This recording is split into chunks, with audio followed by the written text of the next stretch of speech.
I'm Dr. Keith Ablow with another Pain to Power video. In this one, I'm going to start where I usually end. I usually end, not every time, but a lot, with the statement, "Your story matters." But I'm going to start with that because I want to remind people very directly we're creatures of narrative, human beings.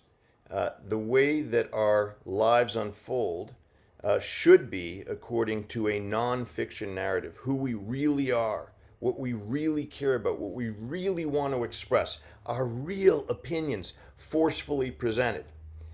But unfortunately, you live through so many things in life, including, people who don't support you, or unfortunately, terribly negative feedback that isn't fair. And, you tend to hunker down too often in life. That won't do because to the extent that there's a distance between your life and the nonfiction version of you, your true self, that's the breeding place for anxiety, depression, eating problems, addictions. All of that grows in that potential space. We want to close that space.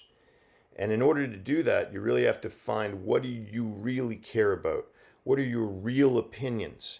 That's why it's so important to go back and figure out, are there patterns that I adopted because of pressures in my life that aren't true to me, those patterns? Who am I really?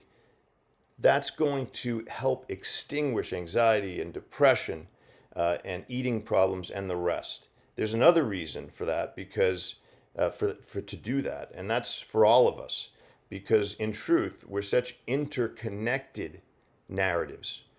All of us depend on each other to be the best we can be. We want everyone's gifts to be manifest so that we move forward as a culture, as families, as communities, as a country, as the whole world, because each person has optimized his or her existence.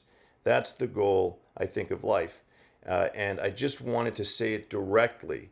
It's so important to be able to go back and figure out my story. Are there elements of it that are fiction? Because I need to make them fact. Finding the courage to do that is all what Pain to Power is all about. And I'll say it at the end. I said at the beginning, your story really, really does matter. Take the time to make yourself the non-fiction version of yourself. Self in capital letters. That's all we'll settle for, nothing less.